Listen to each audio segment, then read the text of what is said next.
Welcome back, fellow internet adventurers. Get ready for another wild ride through Reddit's strangest stories. We're diving deep into the internet's quirkiest corners. Grab your popcorn and join us on this adventure. Don't forget to hit subscribe and like. Let's get started. My wife wanted to sleep with her boss and make me watch. I partnered with a fair partner's wife and reversed their plan. Let me start by saying that I never thought I'd be sharing my story on Reddit. I've been a lurker for years, enjoying the drama and chaos of other people's lives while mine stayed relatively normal until it didn't. I'm posting here because I think I need to get this off my chest and maybe, just maybe, help someone else who finds themselves in a similar situation. My wife, calling her Emma, and I have been married for almost 7 years now. Our marriage, while not perfect, had always been solid. At least that's what I thought. We had our ups and downs like any couple, but nothing that made me doubt the foundation of our relationship. Until last week when everything changed. It started out as an ordinary evening. We had finished dinner and were lounging on the couch, scrolling through our phones. Emma seemed unusually quiet. I asked her if something was wrong, but she just smiled at me, the kind of smile that didn't quite reach her eyes. Then she dropped the bombshell. She broke the silence, saying she wanted to talk to me about something. My heart skipped a beat. You know how these "we need to talk" things go. I had no idea what was coming, but I could sense that whatever it wasn't good. She said, "I've been thinking a lot about our relationship, and I feel like we need to try something new to strengthen our bond." I was confused. "What do you mean? We're doing fine, aren't we?" She shook her head. "No, we need to explore something different, something exciting." At this point, my confusion turned into concern. I asked, "What are you talking about?" She took a deep breath and then looked me straight in the eye. "I want to sleep with my boss, and I want you to watch. Please hear me out completely before making any judgment. It will be an opportunity to explore our dynamics. You're naturally more submissive, and he's more dominant. It could be fun." I was waiting for the punchline at the end, but there came none. It wasn't a joke. She was dead serious. I was stunned. For a moment, I couldn't speak. My wife was asking me to watch her sleep with another man, a man she worked with, no less. The idea of sharing her with someone else had never crossed my mind, let alone in such a twisted way. I freaked out. "Are you out of your mind?" Emma didn't flinch. "No, I've talked to Tom about it, and he thinks it would be a great experience for both of us. He has convinced me that it would bring us closer. He's my boss, and I know how dominating he could be." I asked her, "You already slept with him, didn't you? How else would you know he's a dominating monster?" She snapped at me, saying she hadn't slept with him yet, but seeing him dominate in the office had given her the idea that he would be a beast in bed. I forced her to speak the truth, and she confessed, "I swear we never slept together. Except for feeling him over last week, I swear nothing happened. He let me touch him only to convince me how it would actually feel inside of me." I was shocked and in disbelief. Was I talking to the same woman I had been married to for so many years? In my mind, the marriage was over. Several thoughts raced through my head about how I should go about it. For someone who has spent so much time on this sub, I immediately understood that my marriage was a dead flower now, and all I could do was get back at her with a similar or even harsher blow. She went on, saying, "Honey, I love you. I love the way you let me take the lead. I know you're a great human being who respects his wife. But babe, please let me have this experience once. I want to feel the thrill of submitting to a dominating partner. And it would be so much better for you to watch." It made me want to throw up. I stormed into the bathroom, looked into the mirror, and thought, where did I falter? I'm not a submissive man, but as she said, I respect her boundaries and let her take the lead because she likes it that way. I take her opinion into account in the decisions that impact her life, like changing houses or situations that don't bother her, like buying my car. However, stuff like holiday destinations, dinner places, etc., which doesn't matter too much to me, I let her decide. I don't think it makes me less of a man or submissive, as she said. I try to recollect how Tom looked. He's a tall, confident, and admittedly attractive man. I'd met him a few times at company events, but never thought much of him. Now, suddenly, he was a threat to everything I held dear. She knocked on the door, asking if I was fine. I didn't respond. She said she was going to doze off since she was tired. "Of course you are," I thought, "by fantasizing about your boss." When I came out, The room was dark, and she was already on her side of the bed, sleeping. The thought of sleeping next to her made me sick to my stomach, but I still lay down on the bed because I wanted to see something, her phone. I waited for her to fall asleep, but she was tossing and turning. After a while, she turned towards me and said, "Babe, I really love you. This would only strengthen our relationship. Trust me, after you see me with him, your excitement to claim me back would be paramount, and it would enhance our bed life so much. You trust me, right?" I didn't say anything and pretended to be asleep. Later that night, when she was sleeping soundly beside me, I carefully reached over to her side of the bed and took her phone. My hands trembled as I unlocked it, hoping that I wouldn't find anything too damning. But what I discovered was far worse than I had imagined. There were messages between Emma and Tom, messages that made my blood boil. They had been sleeping together for about a month. The texts were vulgar, filled with details about their dirty encounters and discussing plans for future trysts. It was clear that Tom had been manipulating her, convincing her that I was too submissive to satisfy her needs, and that only he could give her what she truly desired. Of late, he had been telling her how thrilling it would be to make me watch. Initially, she resisted, saying I would lose my mind over it, but eventually, she agreed to his heinous proposal of making me watch. One of his sentences read, "I cannot wait to see his miserable face when I drill you in front of him. We'll make him sit naked and watch his tool reacting to our moves." I felt sick to my stomach. The woman I loved, the woman I had vowed to spend the rest of my life with, had betrayed me in the most unforgivable way. I consolidated this proof and knew it would help me move on. After I was done digging, I went outside and slept on the couch. The next morning, after she went to work, I searched for Tom's wife on social media. We had met a few times at company events, but I wasn't sure if she remembered my name or my face. I figured she had no idea what her husband was up to, and she deserved to know the truth. I contacted her on Instagram and told her my wife was Tom's mistress. She was blown away. She immediately called me on Instagram, and I told her briefly what I had discovered.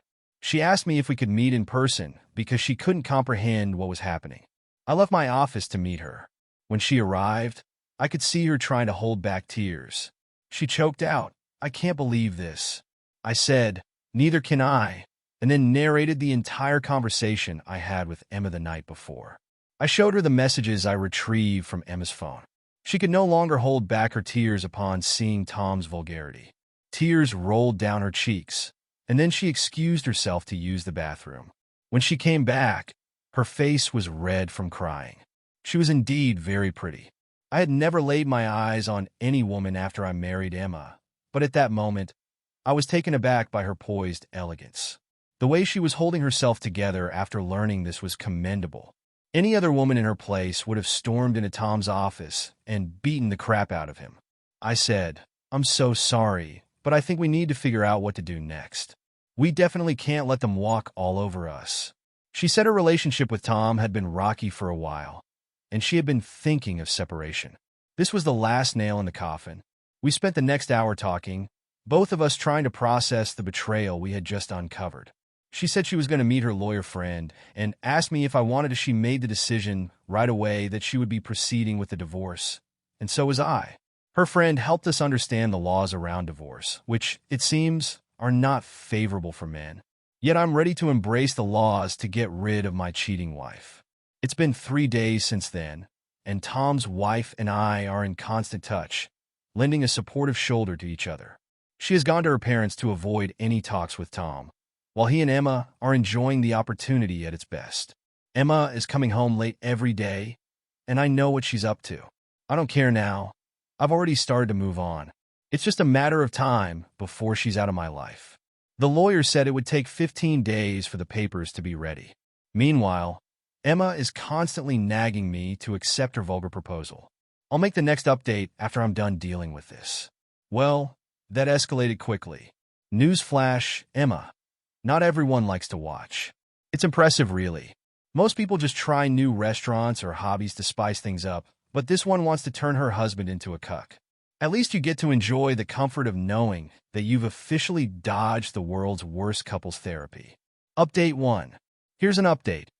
Okay, I'm going to call Tom's wife, Sarah. So Sarah and I went nuclear on these two crappy duds.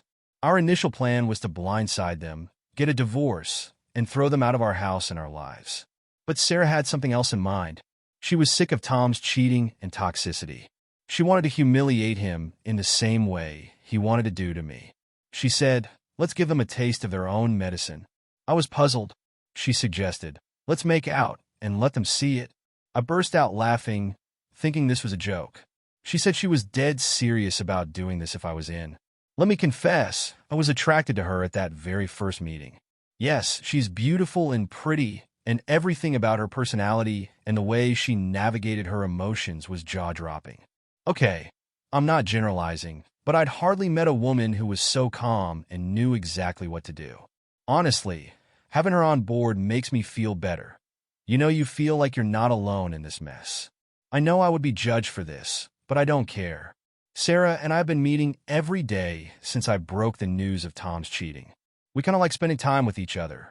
Yet when she suggested making out and showing it to them, I hesitated. Last Thursday, Emma came back from the office and told me that Tom would be visiting on Friday evening, and they would want to execute their desires. The moment she started speaking, I began recording her. I asked if this was an order, and she giggled, saying yes. "Isn't it exciting?" I said I hadn't agreed to this. She responded, "I know you'll get on board once Tom is here and instructs me to follow his orders. You'll love to witness how he takes me. It would be so much fun. Are you sure our relationship will rekindle after this session?" She continued talking about how amazing it would be, blah, blah, blah. And meanwhile, I was chatting with Sarah, giving her live updates of what was happening. Sarah wanted to use this opportunity to humiliate Tom and Emma. She read some stories about cheating spouses being gagged with dog leashes, but I brought her back to reality. Let's be real, that doesn't happen. She literally wanted to gag him and make him watch us. Despite my initial resistance, I saw the merit in doing so. I asked Sarah if she was really sure she wanted to get intimate with me. She said yes. Then on Friday, Sarah and I both took off from work to set our plan into motion. Emma was excited, almost giddy at the thought of what was to come, and I had to bite my tongue to keep from saying something that would give away my true intentions. After she left for work, I got the locks changed on the house, bought big boxes, stuffed them with her belongings, and sealed them.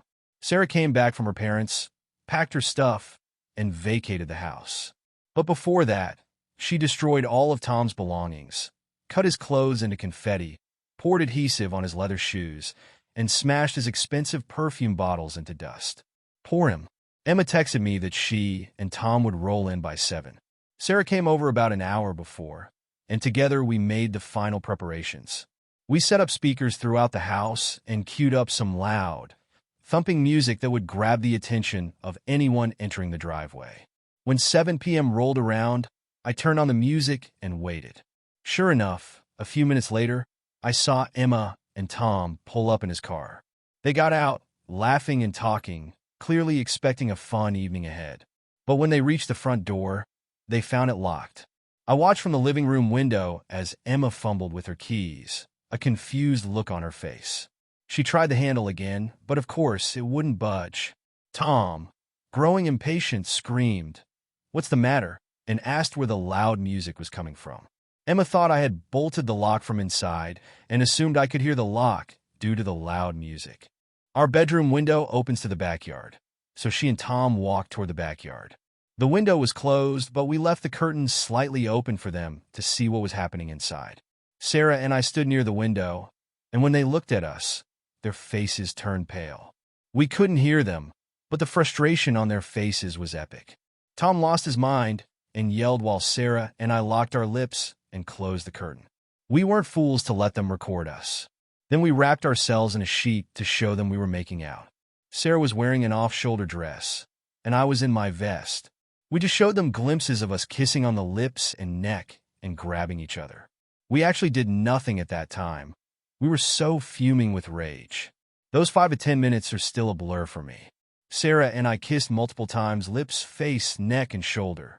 Tom pounded on the window, shouting something I couldn't hear over the music. I didn't care. Then we went upstairs, and from the window of our studio, I threw the boxes I had packed for Emma, some of which were aimed at Tom, but he dodged them. They were both cursing and screaming at us. I sent a pre-recorded voice note to Emma, telling her I had all the evidence of her infidelity, her chats with Tom, and the recordings where she was forcing me into this. I threatened her with dire consequences. She tried to outsmart me, but I told her she would be served, and if she wanted no further humiliation, she should sign it and end this relationship in peace. After I was done, Sarah came to the window and threw her wedding ring and the house key at Tom, saying it was over and he would get the divorce papers soon. Then we kissed again. Tom's demeanor changed, and he begged Sarah to talk to him, throwing Emma under the bus and saying she was the one who lured him into this and that it wasn't his fault at all. Emma punched him with her bag and blamed him for ruining our marriage. I tell you, it was so much fun to watch them shifting the blame onto each other. The situation was so chaotic that one of our elderly neighbors came out and asked Emma to tone it down if she didn't want to spend the evening with the cops. They both pleaded for someone to hear them out once, but we shut the window. Sarah broke down after that, and I consoled her. That's when we actually had a make-out session. She was so tender and gentle. I almost felt like I was holding a human-shaped soft toy. We spent that night together, mostly talking about our relationship and the red flags we should have noticed. Sarah went to her parents the next day and told them everything. We have been checking on each other regularly, but haven't met since. The divorce papers are supposed to reach them by this week. I hope to provide an update once this is over. Oh, the ultimate show-don't-tell experience. Forget the divorce papers, for can play this game. Update 2. My last update unexpectedly blew up. Sorry for making you all wait for this one. Here it goes. So Sarah and I both filed for divorce. Emma and Tom were devastated. Sarah gave Tom a tough time. She took away his house and demanded huge compensation for her mental exploitation. Tom has been gaslighting her for a long time. After the divorce and alimony were settled, Sarah made him jobless. She emailed the HR department of their company the details of his activities. The chat messages I retrieved proved that they had sex on the office premises after work hours. And even Emma confessed on the first day that she fondled Tom's you-know-what after work in his cabin. They were kicked out of their jobs. They were screwed big time. Before the papers reached her, Emma tried to reach out to me multiple times through all means, but I shut her out. I knew I could not avoid her forever, and one day I would have to talk to her, but not at that time. I gave her a fair share. We went for an out-of-court settlement. My lawyer said it was best for my interests. She desperately wanted to talk to me before signing the papers, so I obliged. She apologized profusely for her mistakes. She said, "I didn't realize our relationship was so fragile that it would break over such a small thing. I thought we could sustain it, but I was so wrong." When she was done throwing her bait, I replied, "Yet you remain the manipulative which you started as." Sorry, and then she went on to gaslight me, claiming it was my fault for breaking the marriage over a trivial matter to her.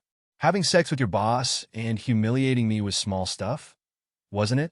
She tried to justify herself, saying she did all those things only because she wanted to spice up our marriage.